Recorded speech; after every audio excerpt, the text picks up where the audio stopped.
The rust bucket anachronism that was Leo's van, affectionately and ironically christened the Wanderer, groaned under the strain of 4 bodies and enough gear for a month-long expedition.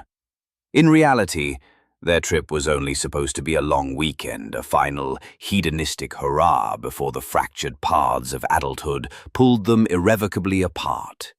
But Leo, ever the over-preparer, had packed for every conceivable apocalypse. Inside, the air was thick with the scent of cheap weed, stale fast food, and the easy camaraderie of 4 people who knew each other's histories as intimately as their own. Maya, perched in the passenger seat, was the designated navigator, a role she'd embraced with the same fierce intensity she applied to everything in her life. Her phone was already littered with pinned locations, a digital breadcrumb trail into the heart of the desolate, sun-bleached landscape that was their destination.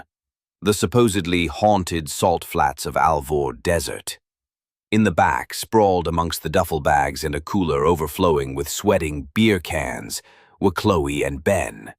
Chloe, a whirlwind of nervous energy and infectious laughter, was currently attempting to teach Ben a ridiculously complex card trick.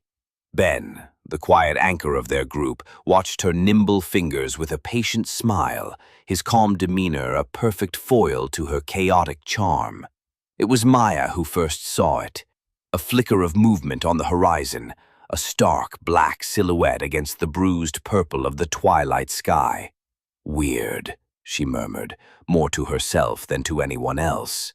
"What's up?" Leo asked, his eyes fixed on the ribbon of asphalt unfurling before them.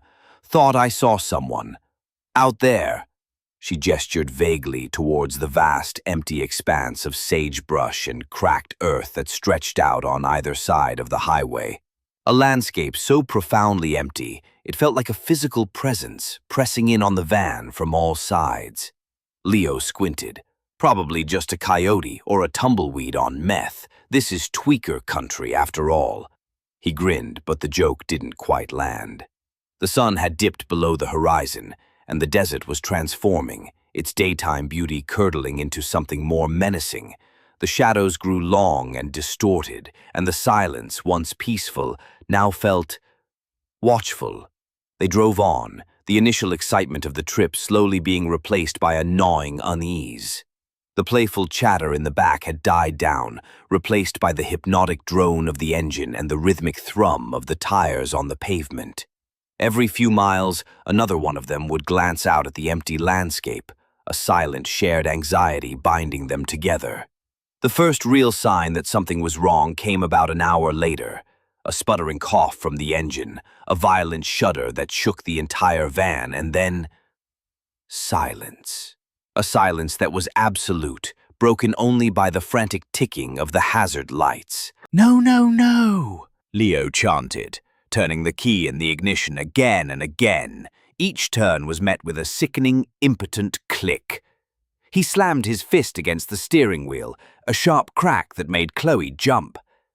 "It's okay, Leo," Ben said, his voice a calming balm in the tense atmosphere. "We'll figure it out. Pop the hood." They spilled out of the van, the desert air a shock to their systems after the stuffy confines of the vehicle. It was colder than they'd expected, a biting wind that whipped at their clothes and carried with it the scent of dust and decay. The sky was a canopy of glittering, indifferent stars, and the moon, a slender silver sliver, did little to illuminate the oppressive darkness. The beam of Leo's flashlight cut a nervous swathe through the gloom as he and Ben peered into the van's metallic guts.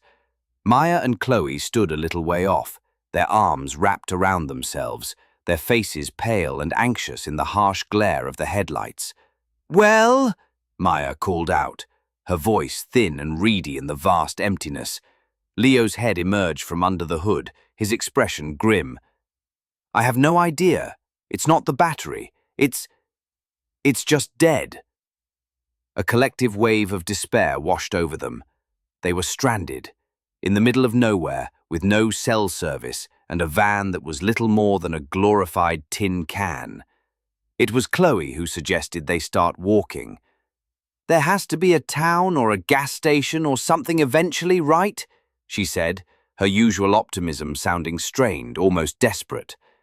In which direction? Ben countered, his practicality a necessary anchor to their rising panic.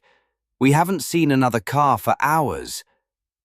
We can't just stay here, she insisted, her voice rising in pitch. We'll freeze to death. As if on cue, a sound drifted towards them on the wind, a faint, melodic tinkling, like a wind chime. It was a strange, incongruous sound in the middle of the desolate landscape, and it sent a fresh shiver of unease down their spines. What was that? Maya whispered, her eyes wide with a mixture of fear and curiosity. They all fell silent, straining their ears to catch the sound again. It came a few moments later, closer this time, a haunting, ethereal melody that seemed to be coming from somewhere out in the darkness, beyond the reach of their headlights. It's kind of beautiful, Chloe said, a strange, almost hypnotic quality to her voice. It's creepy as hell is what it is, Leo retorted, his hand tightening on the tire iron he'd grabbed from the back of the van. A new sound joined the tinkling melody, a low, guttural humming, a sound that seemed to vibrate in their very bones. It was a deeply unsettling sound, ancient and primal, and it was getting closer. Panic, sharp and cold, pierced through their anxiety-numbed senses. Get in the van, Ben said, his voice low and urgent. Now. They scrambled back into the vehicle, the illusion of safety it offered a cold comfort against the growing terror outside. Leo locked the doors, the click of the locks unnervingly loud in the tense silence. They sat there, huddled together in the darkness, their breaths coming in short, shallow gasps. The tinkling and humming grew louder, closer, until it sounded like it was right outside the van. A shadow fell over the windshield, and they all flinched, a collective gasp of terror escaping their lips. A figure was standing in front of the van, silhouetted against the moonlight. It was tall and unnaturally thin, its limbs long and spidery. It wore a wide-brimmed hat that obscured its face, and from its outstretched hand a collection of small metal objects dangled, catching the faint moonlight and producing the eerie, tinkling melody. The figure tilted its head, a slow, deliberate movement that was somehow more terrifying than any sudden, aggressive action. The humming intensified, a low, menacing thrum that vibrated through the floor of the van and up into their chests. "What does it want?" Chloe whimpered, tears streaming down her face. "I don't know," Ben said, his voice barely a whisper. He reached for her hand, his own trembling slightly. The figure took a step closer, and then another. It raised its other hand and pointed a long, skeletal finger at the van. The humming stopped, replaced by a sound that would haunt their nightmares for the rest of their lives. A high-pitched, grating shriek, a sound of pure, unadulterated malice. And then, it was gone. The figure, the tinkling, the humming, all of it vanished as if it had never been there. The silence that descended was somehow more terrifying than the noise that had preceded it. They were left alone in the darkness, their hearts pounding in their chests, the memory of the terrifying figure seared into their minds. They didn't sleep that night. They sat in the van, a tire iron and a baseball bat their only weapons, and waited for the dawn. Every gust of wind, every rustle of sagebrush sent a fresh wave of terror through them. They were no longer four friends on a road trip. They were survivors bound together by a shared trauma, their innocence shattered by the terrifying encounter in the desert. When the first, pale fingers of dawn finally streaked across the sky, they brought with them a fragile sense of relief. The desert, in the soft morning light, looked almost benign, its daytime beauty returning to mask the horrors of the night. But they knew better. They knew that the beauty was a lie, a thin veneer over a dark and terrifying reality. They had seen what lurked in the shadows, and it had changed them forever. A truck, a lumbering, rusty beast of a vehicle, appeared on the horizon shortly after sunrise. The driver, a grizzled old man with a kind, weathered face, took one look at their pale, terrified faces and knew that they had seen it too. "The Whisperer," he said, his voice a low, gravelly rumble. "You're lucky to be alive.